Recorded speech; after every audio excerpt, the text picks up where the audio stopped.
have been loving you. You know, Mr. Plain. But this man, he always arrives. Come, what is it, rain, sleet, snow, and the rest? Like the postman, Otis Redding will be here.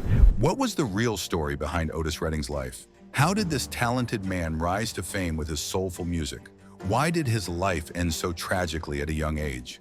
What impact did his sudden death have on his family and fans? Try just a little bit of tenderness. In this video, we will dive into the heartbreaking story of Otis Redding, his music, and the legacy he left behind. I looked at Otis as an older brother. I always assumed he was older than me because he had so much more streetwise, and plus he was a big man. You know, he was 6'4". I was 6'7". He kind of towered over me. Otis Redding grew up in Macon, Georgia, the fourth of 6 children and the oldest son. His mom, Fanny, worked as a housekeeper, and his dad, Otis Sr., was a preacher and a sharecropper. From the start, Otis made his presence known. He was loud and you could hear him from far away. He would mimic the voices he heard on the radio and even sing just like them. By the time he was 7, Otis was singing gospel music in a spiritual quartet and quickly became well known in the community. But he believed in himself, very flamboyant, very sure of himself. Otis's family lived in an all-black housing project called Tyndall Heights. His dad worked as a minister at a local Baptist church, where Otis sang in the choir and even played the drums. His father was a minister. They were brought up in the church. Of course, I didn't know Otis then. So he had a strong religious background because he had to go to church every Sunday. He had to sing in the choir. As he grew older, Otis also started singing popular songs in local talent shows. He was heavily influenced by Little Richard, a rock and roll star from Macon. Otis won talent shows, but they kicked him out after he kept winning the prize money. His father, he didn't want him singing rock and roll, and but you know, Otis bought his father a brand new Ford when his father was preaching, and Otis had started having real success. He wanted his daddy to be proud of him. As a teenager, he would sneak out and take his dad's car to drive around, probably getting into trouble when he came back. His dad wanted him to go in a different direction, but he was determined to follow his own path. He didn't let anything or anyone stop him from chasing his dream. Otis's big break came when a local guitarist named Johnny Jenkins heard him sing. Jenkins hired Otis to sing with his band, the Pine Toppers. One night, while performing at a theater in Macon, he caught the eye of a woman in the crowd. They started talking and fell in love. We met really with him performing locally at a theater on Saturday mornings with a talent contest. Otis was known for being confident and charming, and he eventually married his love, Zelma, in 1961. They had 3 children together. By this time, he was more focused than ever on making it as a singer.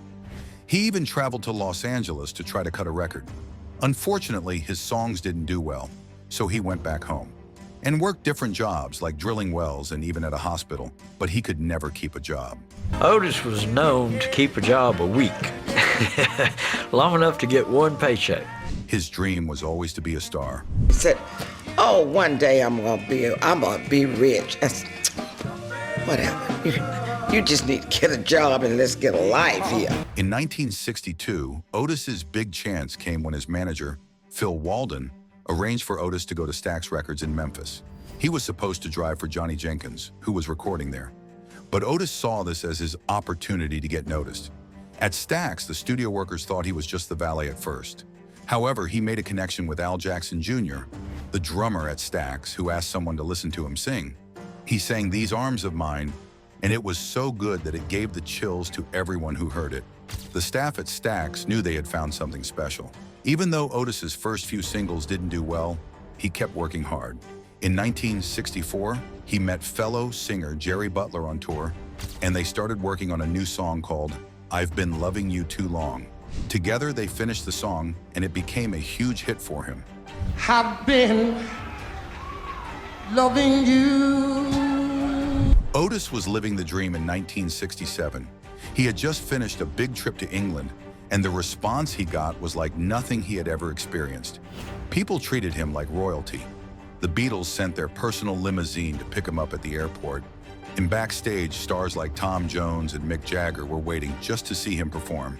Otis was amazed. He said, "I've never been treated this way at home." He couldn't believe the love he was getting from the fans and fellow artists. As his popularity grew, Otis wanted to keep up with his busy schedule, so he bought his own plane. This wasn't just about comfort. He wanted to stay close to his family while he toured the world. He even planned to build a runway on his ranch so he could land at home and walk right into his house. By the spring of 1967, he was heading back to Europe for another big tour, and this time, he was the star. He was joined by famous artists like Sam and Dave, Eddie Floyd, and Carla Thomas. But he was the one who stole the show. Audiences in Europe had never reacted to a performer the way they did for him. Even though they didn't always understand the words, they could feel the music. His soulful performances touched everyone, and he became a part of their lives no matter where he went. You want to be free. Then came the Monterey Pop Festival in California, a huge music event that brought together some of the biggest stars in rock, like Jimi Hendrix, Janis Joplin, and The Who. Otis was excited to be part of this historic event, but he wasn't exactly dressed like the other performers. While most of the crowd was full of hippies in casual clothes, Otis showed up in a three-piece suit. But when he got on stage, it didn't matter what he was wearing. His performance was electric. Shake was the song that really blew the crowd away, and Otis and his band gave it their all, playing harder and longer than ever. It was a night to remember. After the festival, things were looking brighter than ever for Otis. He was featured in magazines like Esquire and Time, and movie offers started coming in. It seemed like he was on the verge of becoming a global superstar, but there was a problem. Years of singing with all his heart had caused damage to his throat, and he needed surgery. He was tough, though, and stayed positive. Even though he had to rest for 6 weeks, he never showed fear. He was determined to get better and return to the stage. If you took a little Sam Cooke and a little Richard and poured it in a jar and shook it up and poured it out, you'd get Otis Redding. Because he could croon ballads just like Sam Cooke, and he could scream and jump around it with all the energy of Little Richard. In November of 1967, Otis returned to Stax Studios in Memphis. He was ready to get back to work. Over the next few weeks, he recorded a lot of new songs, plus a few that had been on the shelf for years. On his first day back in the studio, we all looked at each other and said, "Is Otis singing good or what?" His voice had never sounded better. He recorded 26 songs in just 1 week. Can you imagine that? Today, it takes some artists a whole year to make that many songs.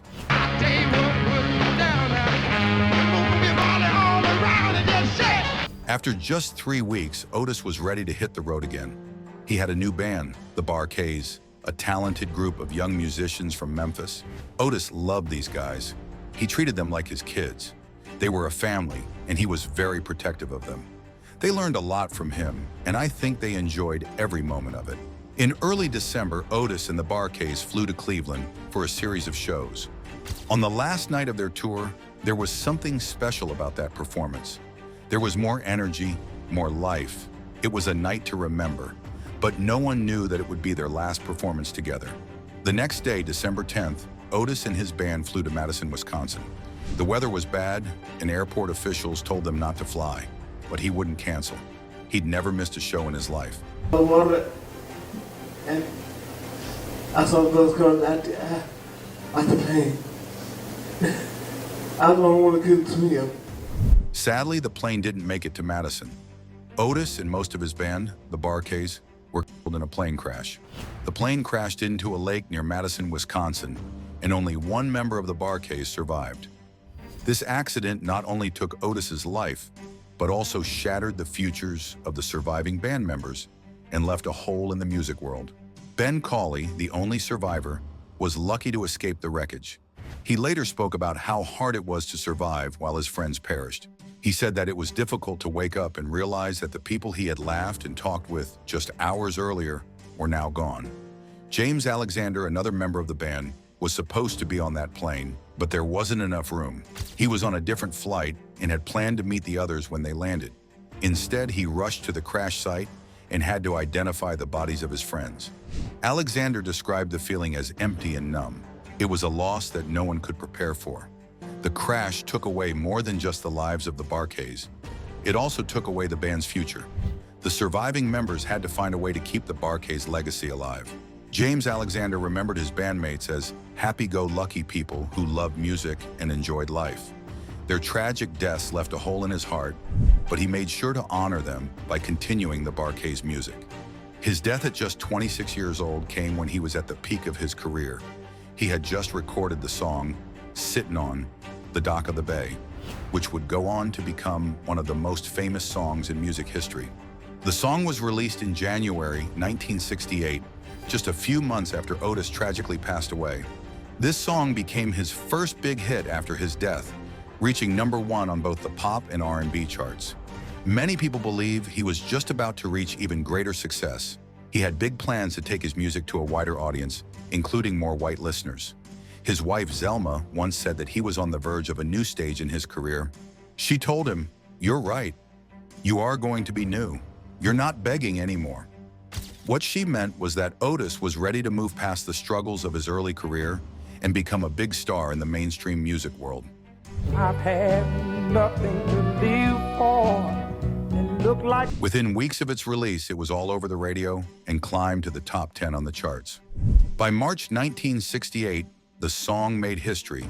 It was the first ever posthumous song to hit #1 on the Billboard charts. This was a huge moment for Otis Redding, but it also made fans around the world mourn his loss even more deeply, as they realized how much more he could have done if he had lived longer. After Otis's death, his record label, Atlantic Records, put together an album using the song and some other recordings Otis had made before he died. The album included songs like "The Glory of Love," "Tramp," and the soulful "I Love You More Than Words Can Say." more than words can ever say. The album was a big success and helped cement Otis's place in music history.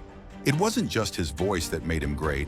It was also his ability to create powerful songs that connected with people on a deep level. The cover of the album showed a photo of Otis playing a guitar, showing another side of him as a true musician, not just a singer.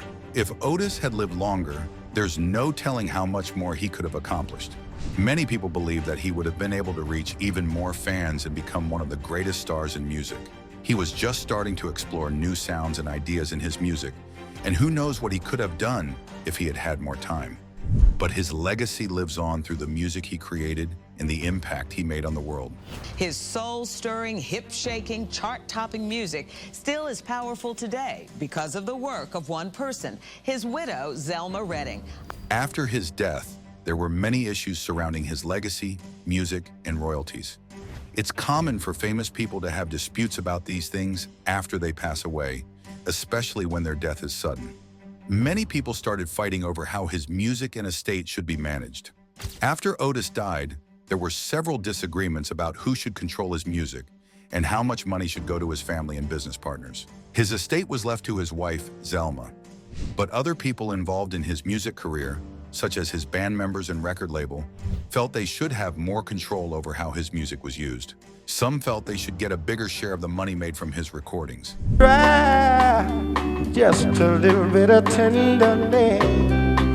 The value of his music catalog became a big topic. Redding had written many songs that became popular after his death, so it was important to figure out who would control those rights. For years, there were legal battles over royalties, with different parties fighting over who should earn money from his songs. These kinds of fights are common when a famous artist passes away, as many people want a piece of the success that the artist left behind. While Otis was loved for his incredible voice and powerful performances, not everyone got along perfectly with him in the studio. Some musicians who worked with him talked about small creative disagreements. Redding was known to be a perfectionist. He had a strong vision for his music and was very clear about how he wanted things to sound. If someone didn't agree with him, it could lead to a bit of tension. However, these minor disagreements didn't take away from his talent. Otis's vision is part of what made his music so special. He knew exactly what he wanted and worked hard to get the sound just right. This perfectionism helped create some of the most memorable songs in soul music history. Otis's music often dealt with themes of love and human connection, but it also came out during a time when the United States was struggling with racial issues. Many people involved in the civil rights movement wondered if Redding's music was political enough. Some argued that his focus on love and emotion was a bit too safe and that it didn't address the struggles African Americans were facing during the 1960s. I know, change has gotta come. Others, however, felt that Otis's music still spoke to the struggles of his time. Songs like A Change Is Gonna Come by Sam Cooke, which Redding was often compared to, addressed the harsh realities of racial inequality. But Redding's songs were more about hope and love, rather than directly challenging racism or injustice. This led to debates over whether Redding was doing enough to support the civil rights movement with his music. Otis became one of the most successful soul singers of the 1960s, and his hard work paid off in many ways.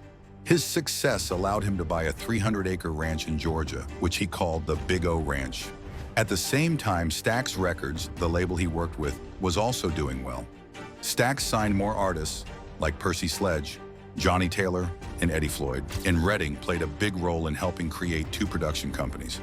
One of these companies was called Otis Records, a name that came from combining the names of Joe Galkin, a key person at Stax, and Otis. They released a few songs, including work by Arthur Conley and Billy Young. The other company, Redwall Music, was named after Redding and his business partner Walden, but it didn't last long. Despite facing some challenges, Redding continued to perform at key places. He chose to perform at the Whiskey A Go-Go in Los Angeles, a venue known for hosting rock music.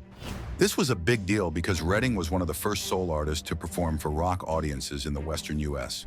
His performance received rave reviews, including praise in the Los Angeles Times, helping him reach a broader audience. In 1966, Redding recorded a famous song called Try a Little Tenderness. It was originally written in 1932 and had been sung by Bing Crosby and Frank Sinatra. But Redding's version became a hit. Even though some people tried to stop him from recording it because of the way he sang it, Redding's version became a signature song. He was backed by Booker T and the MGs, a popular band at the time, and the song did very well on the charts. Try a Little Tenderness was part of his album, The Otis Redding Dictionary of Soul, which also did well both critically and commercially.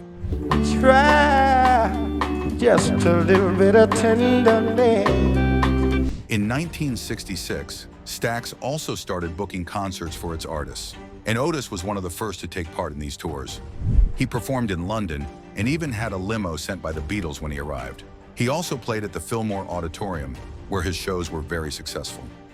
Redding's performance in these venues helped him gain more recognition in the mainstream music world. In fact, booking agent Bill Graham later called Redding's Fillmore performance the best gig I ever put on in my entire life. Redding's success continued in 1967 when he teamed up with Carla Thomas for an album called King and Queen. The album became very popular, going gold, and included hits like Tramp and Knock on Wood.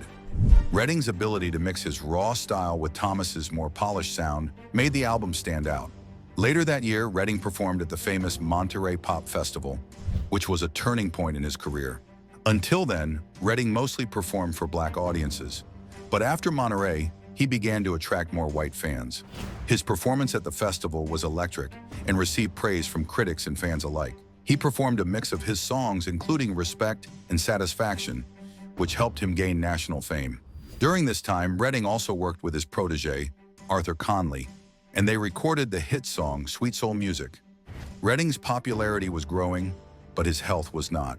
He started having problems with his voice and was later hospitalized for surgery on his larynx. Despite these challenges, Redding's impact on music and his career were only continuing to rise. Many people say his music touched their hearts. His powerful voice and emotional singing style made him one of the most famous soul artists of all time. His style was part of the Stax sound, a special kind of soul music. People loved how honest and passionate he sounded, especially in songs like Respect and Sittin' on the Dock of the Bay. As earlier mentioned, Otis was known for his exciting performances. On stage, he gave everything he had, leaving fans amazed. He used techniques like vibrato in his voice and fun interjections like gotta gotta gotta, which made his songs unique. Music experts admired his albums, saying they were creative and well-made. One of his best albums, Otis Blue, Otis Redding Sings Soul showed how albums could be more important than singles in music? His influence didn't stop at soul music. He also inspired rock artists like the Rolling Stones and Led Zeppelin. Janis Joplin, another music legend, said Otis taught her to sing with more power. The Bee Gees even wrote a song, "To Love Somebody," for him, but he sadly passed away before recording it. Otis received many honors. He won 2 Grammy Awards for "Sittin' on the Dock of the Bay" and was inducted into the Rock and Roll Hall of Fame. A postage stamp was made in his memory, and the city of Macon, Georgia, built a statue to honor him.